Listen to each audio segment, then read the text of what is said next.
Me, yeah. First time I did snowboarding was in Sugarloaf, and I don't know if that would, huh? How old were you? Actually, wait, how old was I? It was in high school. I was junior, yeah, so like 17, Cool. 16, 17. Nice. I was the one black kid in all the schools, so Right. like they were like, yeah, we gotta get you snowboarding. So it was so cool. It was a great experience overall, though, like, Yeah. because it was my first time out there, and it's just breathtaking, like the mountains. It's just Yeah. like I've never been like out that deep into the mountains before, Yeah. like so to actually get up on the slope and witness just.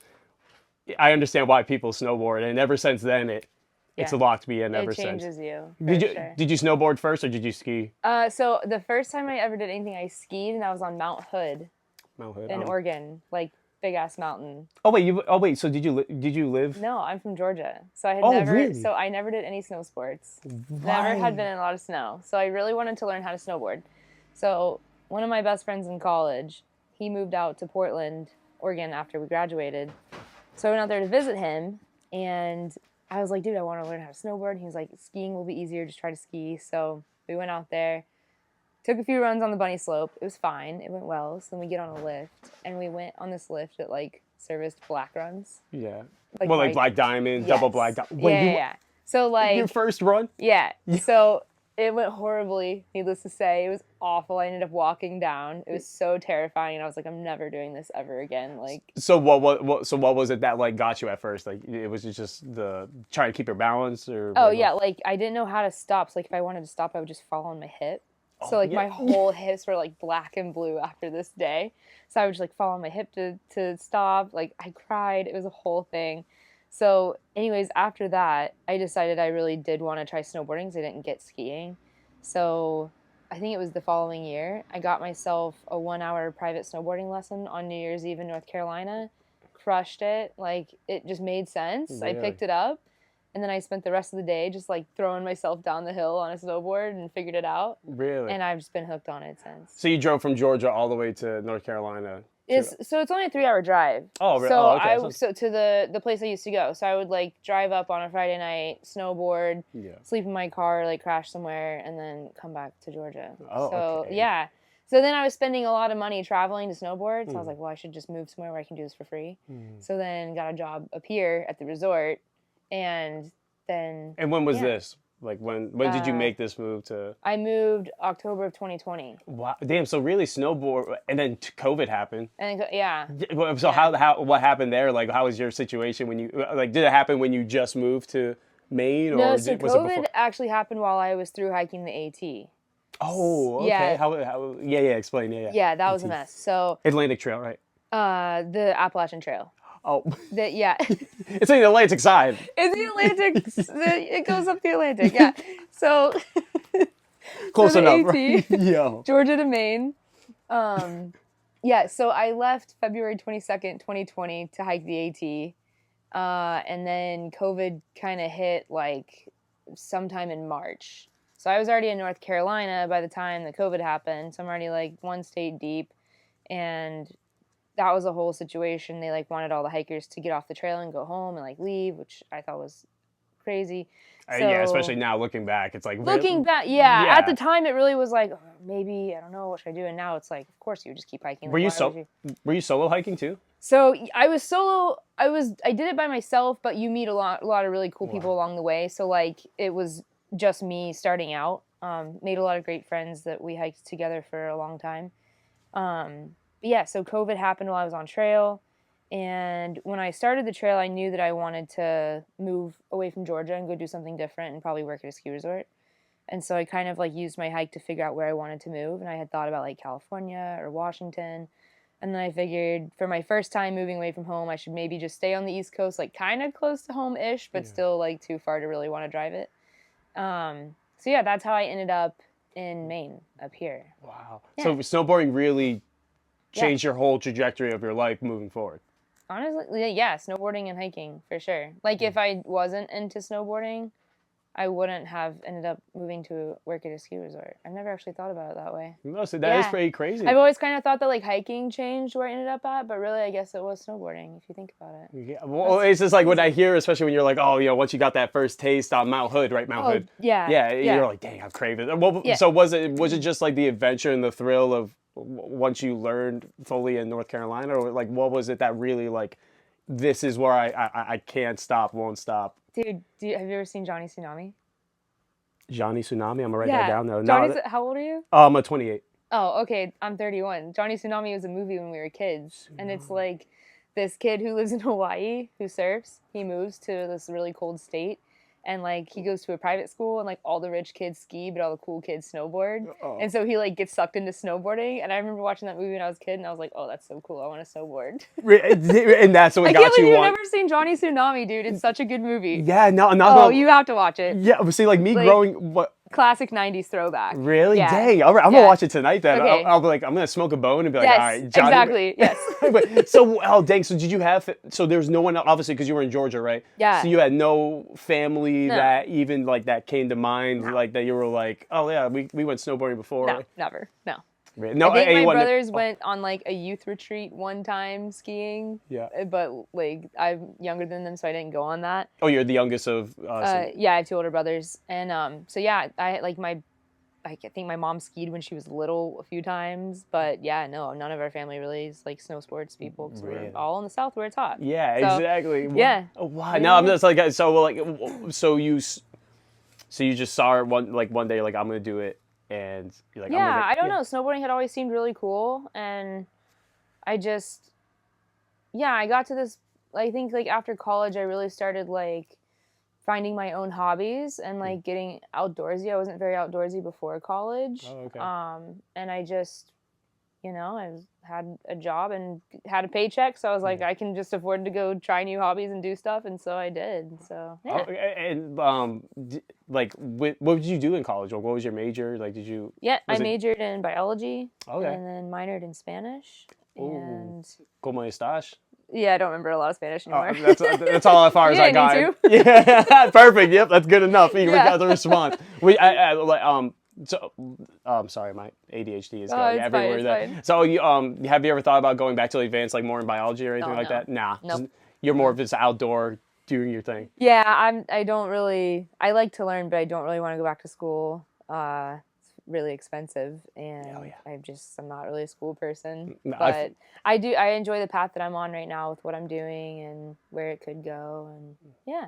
As long as you have that mentality, though, as long as, like, because there's a lot of people I feel like they just don't have, like, even if it's something they know of, like they do every day, it's like there's always more to learn. There's always a deeper understanding of what you do every day, like even down to like the fibers of this, fine pillow you got shipped from Kazakhstan. I don't even know if that's a real place, but it's just like, like what fibers make it the best, like, oh, is it Right. because of this not chemical bomb, but natural like mixture, you know what I mean, stuff Yeah. like that. But I want to actually go back to your Appalachian. I was gonna say Atlantic. Yeah, that's okay. What made you? Was that like a part of your just like itch of adventure? Like, hey, I'm gonna do this one day, or was it kind of like a self-reflection thing you wanted to learn about yourself, more of a So, like, self-discovery journey? If I'm making sense with that No, question. you're making plenty of sense. I have never really sat down and fully thought about this. Oh, okay. No rush. Yeah, like the AT. So the first time I like really remember hearing about the AT, my mom read a book about it when I was a kid. Like not to me, but she was reading about it, and I just remember hearing like Appalachian Trail, AT, whatever. And so that's like the first time that seed was planted in my brain. But I didn't grow up hiking. We weren't like a hiking outdoorsy family really. And I really got into hiking after college. I had a lot of free time, and my dog was a great hiker, and so we just hiked all the time together, backpacked together. And so I spent a lot of time in the North Georgia mountains just with my dog hiking. And the AT starts in North Georgia, and so just being up there, I kind of got it in my brain, like, I think I want to hike this entire trail, like, before I die. And then I was like, that's too broad of a goal. You need to narrow that down. And I was like, I'm going to do this entire trail before I turn 30 in one go. And so I picked a year, and 2020 sounded good, and that gave me enough time to save up the money and kind of, plan and get ready for it. And then I just went and did it, and then COVID hit while I was doing it. Damn, motherfucking COVID. Motherfucking COVID. Yeah. But yeah, I used to have I still kind of do, but like I had this mindset of like, I'm healthy, I'm able, so I should do it. Like it would be wasteful of me to not go do this thing because I'm able to do it. And so that's kind of what I did with the AT. It was like, I have no reason not to go do this. I'll do it. And so I'm really glad I did that. Most definitely changed my life, like 100%. In good ways and bad ways and everything. There's a saying that through hiking will break your heart, and it's very true. Like, you come back from a through hike a very different person than who you were before, which can be good and bad and different. But yeah, it's such a life-changing journey, like any through hike is. Yeah. And what was it that you learned about yourself looking back now? Like, oh my God, just. Are there some stories along the way you can share that, like, adversity, times of adversity? Oh, every fucking day. Yeah. Yeah. You're like, you're in the fucking woods, my guy. It's like, so this sounds so simple, but like something that I really cherish after the AT is like a dry cotton t-shirt. Like, people don't think about how great a cotton t-shirt is. Like, people in normal day life, that's just a shirt. But like a dry cotton t-shirt when you've been wet and cold and tired and hungry for days on end, like that t-shirt just hits different. Or same thing with like drinking a cold can of Coke. Like right now, you and I could run to that store and grab a cold can of Coke. But when you're on trail and you're like, I won't be to town for 5 more days, all I can fixate on right now is a cold Coca-Cola, but I have 80 miles until I can get to this Coke. Like, it just makes everything so much more special when you're deprived of it. It also just like through hiking and long distance stuff like that, it really shows you that you can go through some bullshit. Like, you can really push through some stuff that you normally wouldn't think you could. Like I said, just getting dumped on and poured on for days on days on days. All your stuff is wet. You're tired of all the shitty processed food in your backpack. You just want to see your family. Your phone's dead, you know, but it's like, what else are you going to do? Like, you just have to walk to fix all those problems, because then you can get to town and work on it, you know? And then you get to town and you realize that, like, everybody's really fucking weird, and then you'd rather actually just be in the woods. Like, what the heck did I do this for? Like, what was it about it that, like, is it seeing the people, like, the unappreciativeness of the things we have, or was it, like, what was it that when you got back into society after that flabbergasted you or got you like, wow, like, really? So it's weird. Like, when you're on trail and you're hiking, like, into towns, like, that's an experience of its own. But when you finish your hike and you come back to, like, society every single day, for instance, like, the first thing that really hit me was when I flew from Portland, Maine back down to Atlanta. You know, that's a 3-hour flight, and it covers the distance of what I just walked every day for 5 months. And you're just surrounded by people sitting there on their phones and just their noses in a screen and not looking around them and not talking to the people around them. And it's just so, like, everyone, you know, thinks they're so connected, but they're actually so disconnected, and it's really sad. But just sitting on that plane, I felt like that flight was undoing all the progress that I had just made going north, walking by flying south, you know? So that was just like the weirdest feeling ever. You're also, like, when you're hiking, you're surrounded by people that are doing the same journey as you. And, you know, everyone's doing it for a different reason, but everyone's just out there walking every day, sleeping on the ground every day, just carrying what they need to survive on their backs. And then you get home, and even in this apartment, it's like, I don't need that bookshelf to survive. I carried what I had on my back. I don't need that TV to survive. I don't need that plant to survive, you know? And it's like, people have all this shit, but it's not necessary.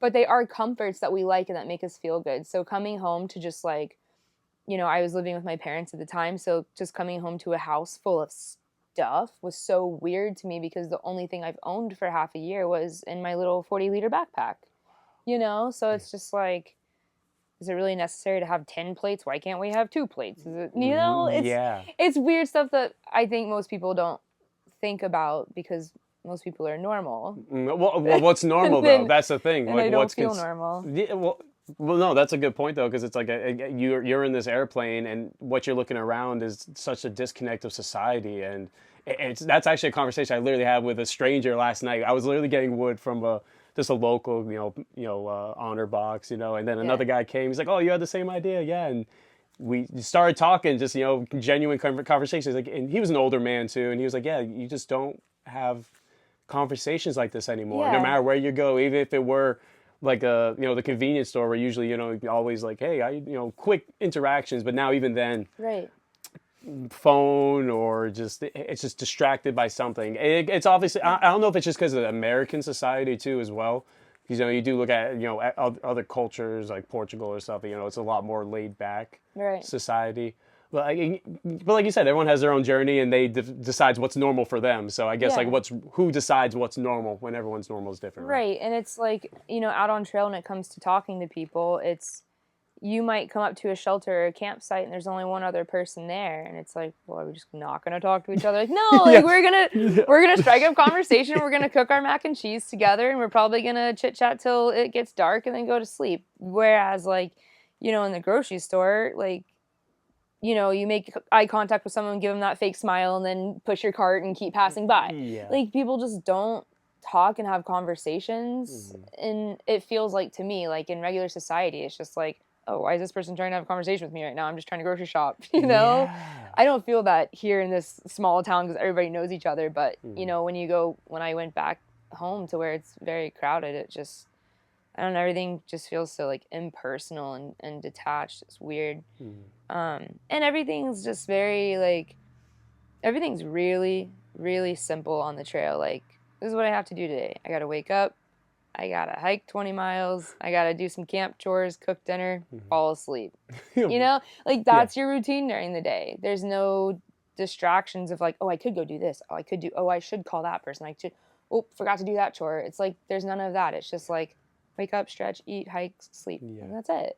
Well, yeah, and during that time though, obviously you have a lot of time with yourself, and like, what were the yep, exactly. And and I think that's the comforts of society though, is being able to distract ourselves from reflecting on ourselves. So like, what were things, if you want to share, of course, I know but like, what were the things that you were facing of yourself that you're like, dang, like what battles were you going through? Mental battles were you going through? Besides physical, obviously, you're being... Yeah, I'm actually thinking like a very specific day in Connecticut where I just like, there's a lot of days, but this one I did a lot of crying that day. I think I called my mom or tried to or something. I don't know, but there's nothing to distract you from your thoughts. And you're just like, wow, I have 20 miles of my brain today to think about. And at the time I had ended a relationship, a very good long relationship, and so I had a lot of thinking to do about that, and that was really, really hard. Of did I do the right thing? Is this actually what I want? Like, do I feelings for that person and whatever. I had some a lot of family issues going on at the time that I also had to think through, and it's like you're your own therapist out there. It's just so much time with your own thoughts, which can be, some days are really hard and bad, and some days are good. And like, you feel like you're like, I've worked through things. This is great. And other days you're like, I'm miserable and lonely and this was the worst thing ever. And I remember a day in Vermont where I was just over it. Like, everything was hard. I decided this hike was the dumbest choice I'd ever made in my life, all the way in Vermont. Like, I have 2 states left, like I've been hiking for months. And I called my mom and she was like, no, you're going to like keep hiking. No. She's like, no, keep hiking. You're fine. Just hang up, keep hiking. You'll be fine. You've already gotten this far. And I was like, you're right. I've gotten this far. I'm not going to quit. But it's like, you have to force yourself to keep going on the days that really fucking suck. And like, for me personally, like, there's a lot of days in my thru hike that I thought sucked, that I just like didn't enjoy. There's also a ton that I loved and would like to relive every day of my life. But there's a lot of hard days for me emotionally where I just had to like put my head down and tell myself there was no other choice than to just keep walking north and finish this thing that you said you were going to do, because you're just going to do it, Thankfully, I'm a very stubborn person. Yeah. So. No, it's good. Hey, you're proving yourself right. Yeah, you have to. Yeah. Well, yeah, no, that's awesome. And actually, would you like to share, instead of the lowest, let's talk about the highest point, like in that journey. Like, what's a memory looking back? You're like, damn, that was besides, there's a good chunk I can imagine. You said there's a bunch of them, but like, what's one highlight you're like, damn, like that was the bee's knees, dude? I mean, just some of the views. I mean, I'm a sucker for good views. So like, just some of the views make it, that worth it. It's like, damn, like I wouldn't have gotten to see this if I had quit last week when I was crying all day, obviously hitting the Maine state line, entering my last state, that was like such a good day. I remember so much about that day. My trekking pole broke that day. It's like you remember like little details from it. I remember where we slept and like, you know, I think like one of the highs for me is like how simple everything is out there. Like nothing, I don't find through hiking to be very stressful. Like there are some things about it that can be stressful, but to me it's like, this is the most laid back thing you're going to do in your life. Like you got one thing to do, just walk, you know? I met some really cool people who I still keep in touch with and I'm friends with. And that's a high for me. It's just like having those connections now of someone who has willingly put themselves through the hard thing too. So they know how it feels. Because like I can talk to you right now about how it feels to walk every day for 5 months and you're like, yeah, cool. But like, you don't like, no offense. But no, not offense like, at all. You don't get it because you haven't done it. Just like you could tell me something that you've been through and I'd be like, cool. Yeah. But like, I don't understand it because I haven't been through it. So you meet those people that have been through the same hard shit. And it's like, man, I have those relationships for life and they get it. And they're like into the same thing as me. So if I were to pick up the phone and be like, you want to go hike 1,000 miles? They'd be like, fuck yeah, I want to go hike 1,000 miles. Whereas everyone else is like, are you crazy? Like, why would you go hike 1,000 miles? Go ahead, sorry. No, you're good. Go for it. No, but you hit the nail on the head with that. You know, no one can understand unless they have gone through that struggle with you. And it's like, of course you can have like, I don't want to say sympathy, but it's just like, damn, that is hard. Like they understand like the effort you put in, but they'll never understand until they actually put true grit into it. Right. Yeah. Right. Yeah. And just so cliche, but obviously the highest high is, and kind of lowest low is your last day. Like as I'm looking at the Katahdin sign, but like, is that the final spot? Yeah. Really? Okay. If you're going northbound, when you touch that Katahdin sign, it's like, holy shit, like I actually did the thing I said I was gonna do. Like I fucking did. I put it in every single day for months and I did the thing. It's also kind of low because you're like, whoa, it's over. Now what? Like I've had a job every day, which is just to walk, and tomorrow I don't have to walk. Like what's my purpose now, you know? Yeah. But it is such a high, like to just touch that sign and you're like, wow, I fucking did that thing. Yeah. You know, like did that hard ass thing. And seriously, kudos to you. You know, I don't know what the number is, a percentage, but also I love what, you know, when you accomplish that, like it is sad that it's over, but shout out to my friend Jared Carroll. I can actually get you connected on his podcast. Yeah, but, you know, the best thing is, you know, just like New Hampshire mountains, he says, you know, you go up one, but you get to see all the other peaks you get to accomplish in the future.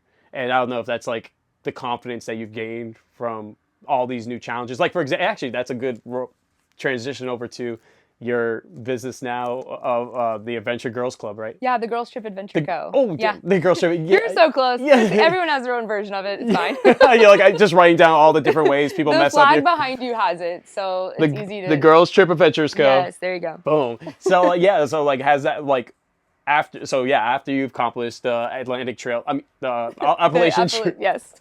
You're a New Englander. You got to get this. I know, right? I'm born and raised in Massachusetts too and everything. And the trail goes through Massachusetts. So, next time you're down there, you can step foot on it. The trail crosses like 15 miles that way. It crosses this road. Oh, damn. I might have to go there. Does. Yeah, I'm here for a couple of days, so I might actually stop by there. Yeah. But, so... You know, you tackled the Appalachian Trail. Like, what was your next goal? Was it actually starting that business? Was it even on your thoughts then? Because this is 2020, right? When you finished. Yeah, I finished July 21st of 2020, and then I moved up here October, actually Halloween day of 2020. So I really I had no clue really what I was gonna do after, which is that's a very scary, real part of through hiking for a lot of people, is that a lot of people sell all their shit and go hike. So they they don't have somewhere to really come home to. They don't usually have a plan. You're usually pretty broke after a through hike unless you're retired or a vet and have a pension. But a lot of people just finish their hike and they're like, cool, I have no plan and no money. So thankfully I had a little bit of money left over. So the girls trip kind of came about as I was working and living at a hostel in Virginia along the AT. And before the AT, I had some ideas about a women's retreat kind of thing. I had a really good close group of girlfriends back in Georgia, and we kind of spitballed ideas about women's retreats and who was going to do what part and like how we were going to do it. And nothing really came out of that. We all had our own jobs and lives going on. But after the AT, I was like, that seed was still in my brain. So I'm like, all right, cool. Like, I have so many positive emotions from what backpacking has done for me. I just want to share that joy with other women and other people, but specifically women. It's, again, you won't understand this because you're a dude, but when you get women together doing a hard thing, it's just like the vibe is incredible. It's crazy. And like, it really builds up women's confidence when you're learning from other women, and teaching each other instead of throwing a guy into it. It can just, it's hard to explain it, but women listening will be nodding their heads and be like, yes, I fucking get it. So, I was sitting at the kitchen table at this hostel, and I really wanted to hike this trail, the Trans-Catalina Trail. It's like 38 miles out in California on Catalina Island. And it's a beautiful trail. I've done it like 5 times now, 4 or 5 times. And I really wanted to do that trail. And then I wanted to go out to Channel Islands National Park and just go kayak and see a new national park and check it off the bucket list. Yep. And I was like, wait, what if I kill 2 birds with 1 stone? I do this trip and I do it as a women's retreat and see how that goes and like if it works.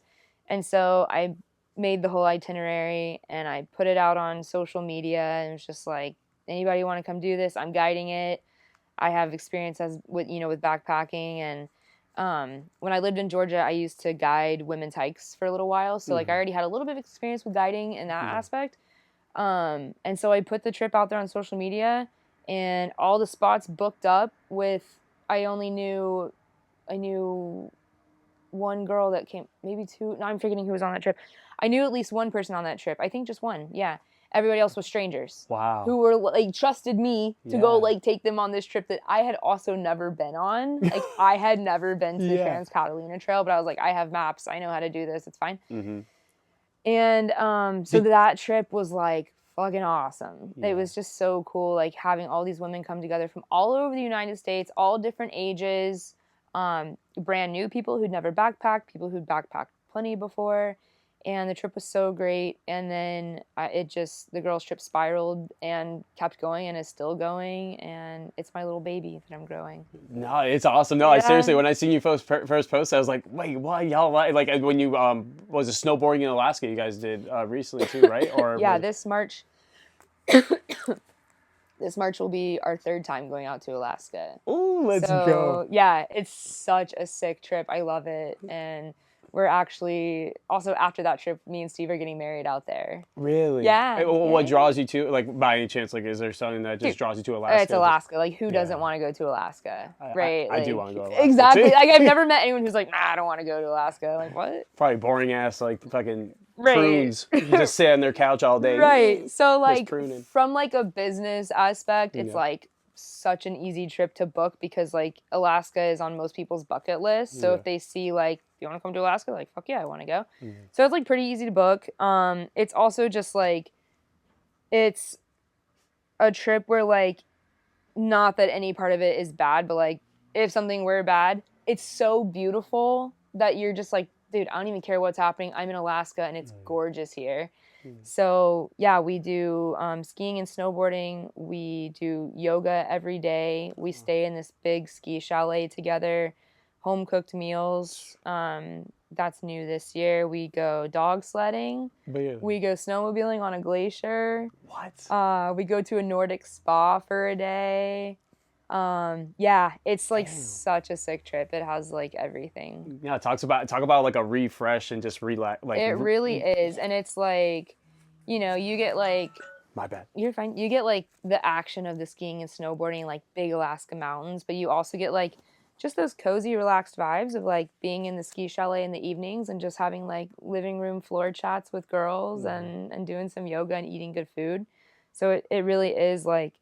It's a relaxing, refreshing trip, but you also get the adrenaline stuff in there, which is what I fucking live for. Yeah. So, yeah, it's a very well-rounded trip. I love it. Yeah, and it must be nice, like you said, just to have, you know, that camaraderie and unity, you know, amongst women, just to be together and supporting each other. Yeah, and you know. And it like, you know, think about it. Like, if you see a trip on the internet and you decide to book it. You don't know anybody else going. You don't know the organizer, but you're like, something inside of you is like, I need to book this trip with strangers, you know? Like, you could just go with your group of friends, but why are you choosing to do it with a group of strangers? So I have found that on these trips, there's always some like deeper reason for why women decide to go on this trip, whether it's they just went through a really shitty breakup and they are just lost and just need to be around women, or maybe they struggle with making friends and this is a way for them to meet people. On the Alaska trip, I found that a lot of guests, they just usually ski or snowboard with their boyfriend, you know, or their husband. And they're like, I just want to meet girls that ski and snowboard. And I just want to snowboard with some chicks, you know? And so that's good for them. And then another reason that people come on these trips is that they just don't fucking like to plan. Yeah. And like, that's totally fair. Like, they're just like, I don't want to plan it. I just want to go and have everything planned for me. I'm like, I got you. I love to plan trips. Yeah. So yeah, it's such a cool trip. And our first year doing that trip, we were seriously blessed with the most spectacular Northern Lights show ever. It was just out of this world. That was your first time seeing them too? That was my first time seeing them, and almost everyone on that trip's first time seeing them. And they were like, they weren't just faint, they were like big. It was really good. What was your experience just like in that moment? Like what? Well, it's hard to explain, I guess. You can never, until you're there. I was just so grateful that it happened while all these women were here so that they got to experience that. Because, you know, you think of like Alaska in the winter and you're like, oh, Northern Lights. Like those go hand in hand. So it's like, you know, a lot of these girls, it was their very first time to Alaska. And they got to see the Northern Lights for their very first time. It's just, I'm happy that they all got that special moment to remember. No, it's beautiful. Yeah. And let me add, like, what was something you learned in your first trip, like in general, like maybe be leadership or like ways to get people to work together, like maybe different, like you said, you know, there's different walks of life, you know, women coming, so it's like maybe one's not too social. You guys try to get them feel like they're warm and be able to open themselves up. Like, right. What were things that you learned for yourself or the team or? Yeah, I still like I'm on my 10th or 11th trip right now. I can't remember. Wow. But I learned something every single time. I think the biggest thing for me is that every trip brings lots of different personalities. And so just being able to, me as a guide or a trip coordinator is just to be able to like make sure each different personality is catered to and they have a good time. And some people really need to be catered to. And some people you can just leave them and let them do their own thing. And that's how they enjoy their trip. Another thing is like, you know, making sure that they are all cohesive together, because you don't want to have like one sour apple ruin the whole trip. So it's like, let's keep all of these personalities together. And one thing about girls is that, you know, girls can be catty and they can have these attitudes. We know this about females. It's just how we are. And I don't like bringing that on trips, and I don't like that happening on trips. And I try to make a point to tactfully say that at the beginning of each of my trips is, you know, if there's someone on this trip that you just don't vibe with, like, that's cool. Like, you don't have to vibe with everyone, but, you know, this is you know, have your trip how you want it to be. And just, like, give each other love and grace and just enjoy these travel partners for a week, you know? I really like when the age group is spread out instead of just having, like, a bunch of 30-year-olds. I like when it's spread out because I love hearing from the women that are 65, you know? They're like, when I was your age, I wish I was doing this kind of stuff. But it also gives me something to look forward to when I'm that age. You know, like, oh, I can still snowboard when I'm 65. She's doing it, you know? Like, there's hope for that. So, yeah, I learned something from every trip. And I think that each guest also takes a lot away from each trip of learning how to be around different people and just how to travel with strangers. Yeah. And like you said, you know, you can find the most, and as far as you know, they found the best friend that, you know, they never would have made if they didn't go and meet strangers. And, you know, and it's good, like you're, again, talking about earlier, how it's just like, people are craving that community and the camaraderie. So it's great that you're giving a platform for, you know, people just to come and be themselves. And like, I also crave that, you know, like, I'm not just facilitating it for other people. I crave that connection too with different people and new places from a travel aspect. So it works out for everybody. No, so let me ask you about your business. I know. So 4 years now, or have you been running it? Yeah, I started it in 2021. Oh, okay. So 3. Okay. Well, it'll be 4 years next year. Yeah.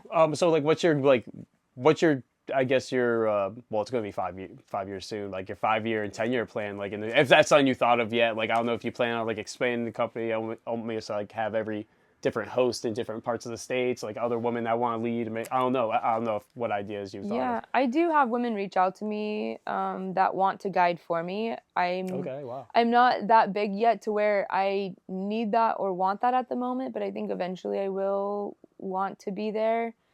Right now I do have other things that still pique my interest. You know, I raft for the entire summer and I love rafting. I have my registered Maine guide license, so I now can legally, you know, guide backpacking and stuff like that in Maine. So I'll start doing more of that this summer. And then I work as a snowmaker and groomer at the ski resort in the winter, and I still really love that. So when I'm ready to give that stuff up, then I will probably expand the girls' trip. Right now I'm just kind of growing it very, very slowly, and I like it that way. Yeah. So, you know, I think some people would look at this and be like, oh, grow it bigger. And I'm like, I don't know. I'm comfortable with it how it is right now. And I like that. Like, nothing's too stressful. Yeah.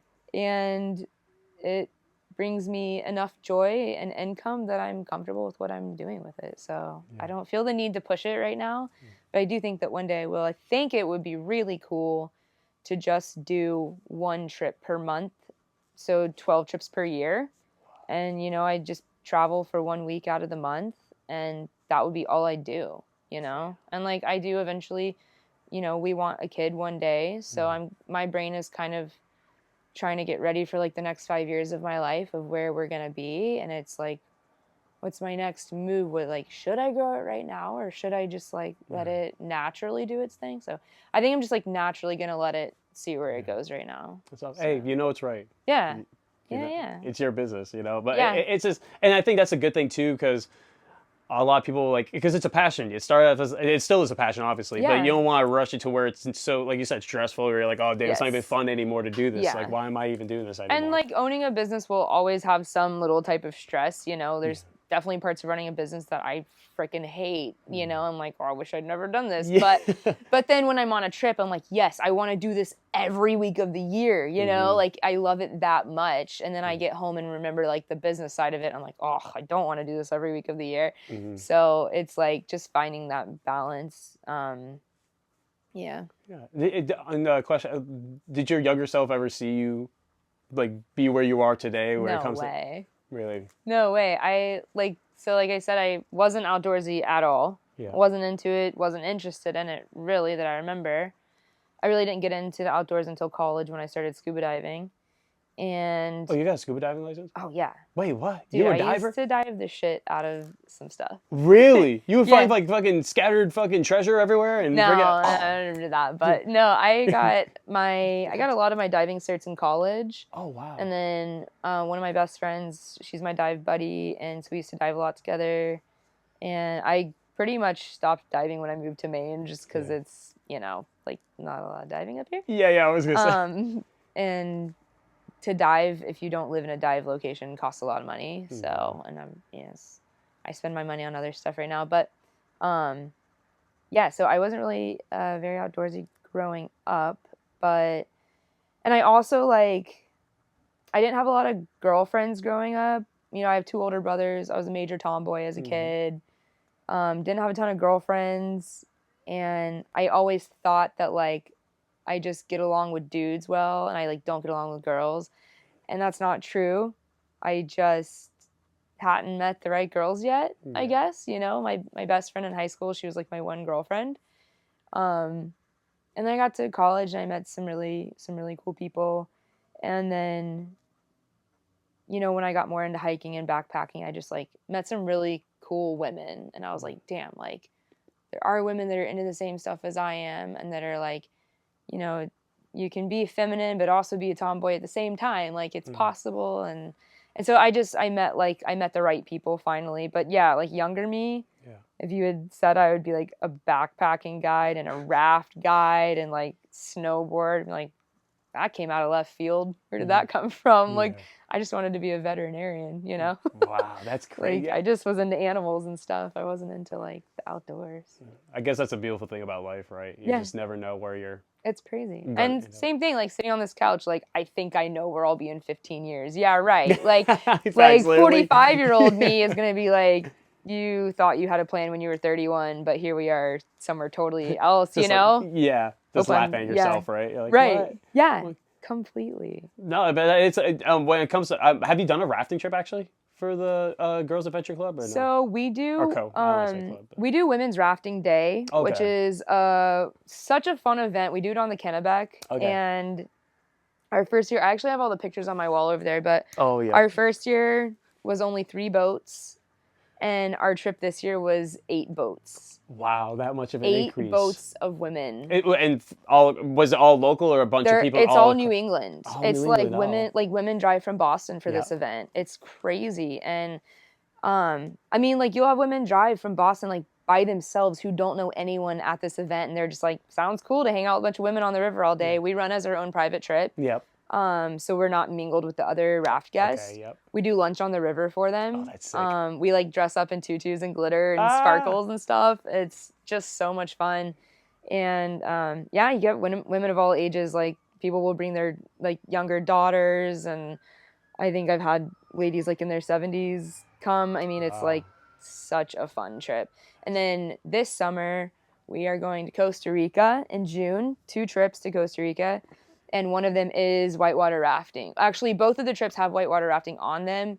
But the first trip, we're actually like rafting to the place that we're staying at and then rafting out of there. Oh, that's so badass. Yeah. What? Yeah, it's so cool. And like, I'm kind of excited to take a step back from the guide compartment and like someone else will be guiding and I just get to be a guest, which is kind of cool because like I very rarely get to be a guest in like anything that we're doing because like our industry is tourism.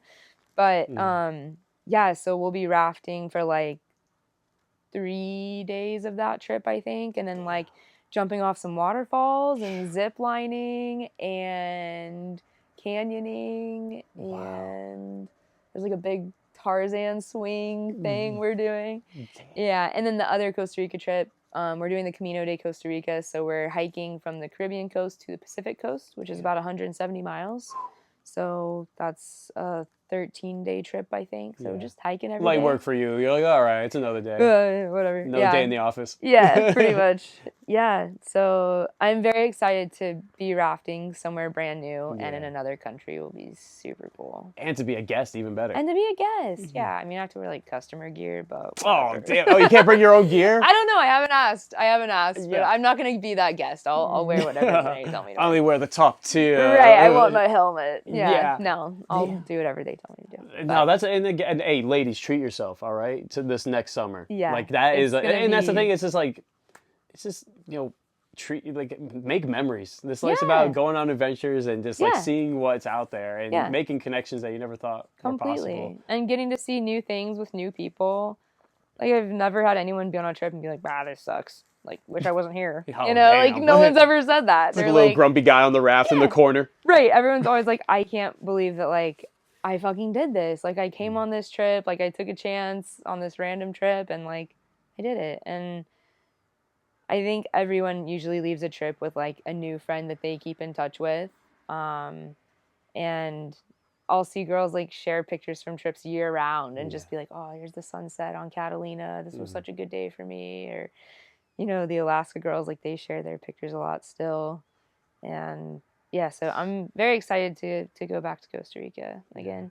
I think it's just amazing that you're, you know what I mean? Like you said, you're literally making treasure memories for multiple lives. And you know what I mean? And that, like you said, it's because as you get older too, you think, you know what I mean? Like I want to do something more for people instead of for myself. Yeah. And that's and I can imagine now at this point for your company, like that's your drive to see, you know, women make these memories and make these bonds. And it's like, damn, like I can keep doing this forever. So that is why I love guiding so much. And I meet a lot of, I think raft guides specifically that maybe are not in, I don't want this to sound rude, but like maybe they aren't in it for the right reason. But to me, guiding, like you are guiding a person through something that they needed help with. If they didn't need help, they would go do it by themselves, but they hired a guide to help them do this really cool thing that they want to check off their bucket list or that they enjoy doing. And guiding has to be such a selfless thing. So when I go on my trips, you know, I've had girls ask me before, like, you know, do you still have fun doing this? I'm like, I have so much fun doing this. Like, yes, I've seen this trail 100 times. It's still just as beautiful as the first time, and I still love it because I get to see it through your eyes this time.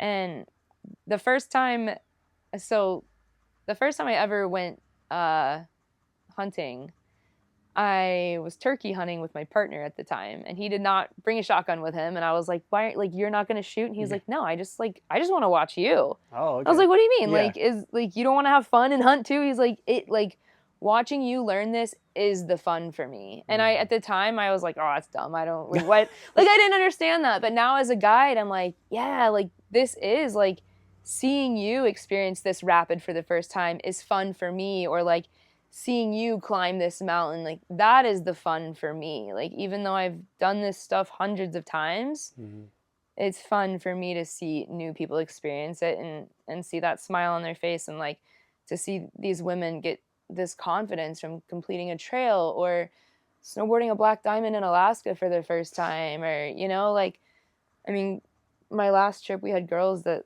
you know, they ride like blue trails in the Midwest. That's very different from a black in Alaska. Very different. Yeah. And to see them push themselves on a very difficult trail and really crush it and just like go back home with that confidence because they came on this trip is like, I'm actually like starting to get choked up about it. But it just like, that inspires me to keep going and keep making new trips, you know, because I guarantee you there's going to be somebody come on Costa Rica who's either never been whitewater rafting or might be a little bit scared of it.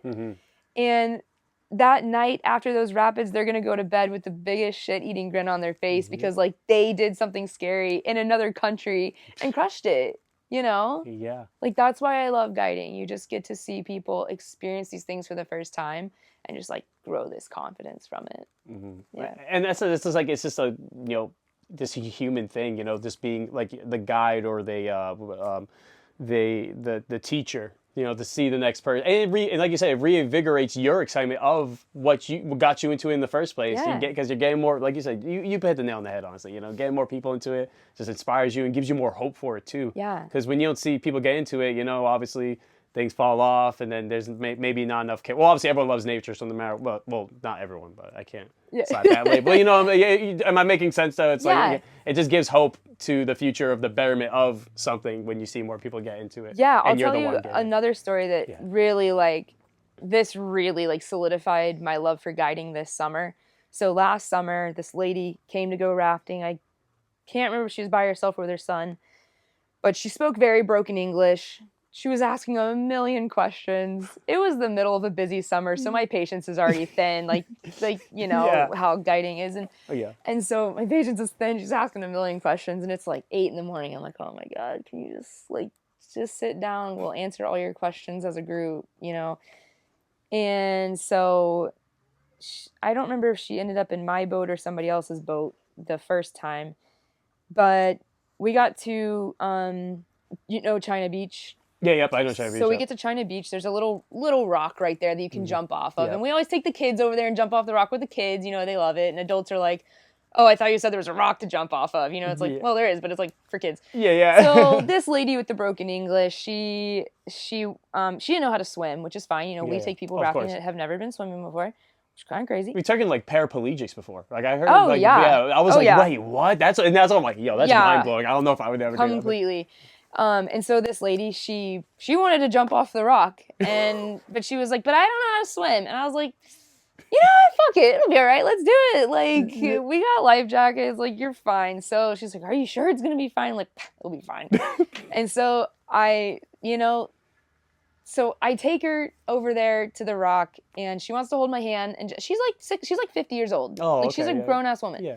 So she wants to hold my hand and jump off the rock. So I hold her hand, we jump off the rock together, and she pops up, and her face is like, whoa, and I'm like, you're floating. Like, you're good, dude, you're floating. Just like, hold on to me, and we swim over, and she just like, she starts crying, and she's smiling so big, and she hugs me, and she's like, thank you so much. Like, I've never jumped off of a rock into water, which for us is something we do every fucking day, you know? Like, we jump off of this every single day, and it's, you know, by September, it's monotonous, because it's with the camp kids all the time, but just to have this lady who, like, has never been swimming in her life, jump off of a rock into a moving river in the middle of Maine. Yeah. You know, like that is something that she will remember forever. And, you know, I was so irritated with her in the morning because she asked so many questions and was just relentless. And then, but to have that moment, I was like annoyed with myself for having been irritated with her in the morning. And I just had so much love for her after she jumped off the rock. So fast forward, she came back this summer. Really? And I recognized her and she recognized me and she remembered my name. Wow. And she was like, I want to go with you. I was like, dude, yes, get in my boat. Like, you're coming with me. Like, this is going to be great. And it just like to see her come back a second year and she brought her son with her. Oh, wow. And it was just really cool. And like, that's one of the things about guiding that just like, whenever I have a bad day or like someone's just really grinding my gears while on a trip, I'm like, no, like, remember the rafting lady, you know, like she had such a fantastic time, checked off her bucket list, came back again, you know, and it's like, just put your patience pants on as a guide. Yeah. Well, hey, you know, patience is not easily gained. You have to put yourself in those situations too, you know what I mean? Guiding has taught me so much patience. Yeah. So much. Did she jump off the rock the second time? Or I think it was really cold. I don't think I think it was very cold. It was like overcast that day. Oh, okay, got you. But yeah, no, I've, you know, like we mix people in boats. So we'll have, you know, a couple with a family with kids and grown men and whatever. And I don't know, I had a kid in a boat this summer that was, you know, just being a kid. And one of the adults was like, wow, you have a lot of patience. I was like, yeah, I didn't before guiding, but guiding has really, it's taught me a lot of patience for sure. So yeah, it's good. Transfers over to, you know, your company and your life and your connections. Yeah, your life. You know, and strangers. Yeah. No, it's hey, but I was gonna say we are actually getting to that hour mark. So I wanted to thank you so much, Jackie. It's even though we only learned to scratch the surface of your life, it was such an adventure, and I appreciate it so much. Thanks for the time. I appreciate it. No, thank you. You're the one who actually, you know what I mean? Shit, you have companies to run, you got mountains to shred and all that fun. No, but thank you so much, Jackie. Before we sign off, though, please let people know how they can support you in any way, shape, or form. Yeah. And if you want to give them some words of wisdom, feel free, or a joke, feel free. All you. Yeah. Well, the way you can keep in touch, I do the most social media stuff through Instagram. It's at The Girls Trip Adventure Co. Same with our Facebook page is The Girls Trip Adventure Co. and our website. And yeah, like the soonest trip is the Costa Rica one. So if any of that sounded interesting to you, or you've never been to Costa Rica and you have a passport ready to go, then come on the trip. Let's go. Oh, speaking of a passport, I need to get mine redone, actually. Yeah, I got to find mine. So. Yeah, oh, really? Oh, damn. It's somewhere in here. I don't know. Start flipping the couches. See, that's what I mean. With through hiking, I have too much shit now, so I can't find my passport. Okay, hey, you're always on the move. So. Yeah. No, thank you so much, Jackie. It was awesome having you on. Thank you. And guys, thank you so much for listening to the podcast. And most importantly, do the best you can for yourself and the people around you, because you know why. You deserve it. Have a good one, and see you in the next episode. I love that. What? That your little ending there. Oh, yeah. I don't know why. Like, one day, like, it just, like, came out at the end of an episode.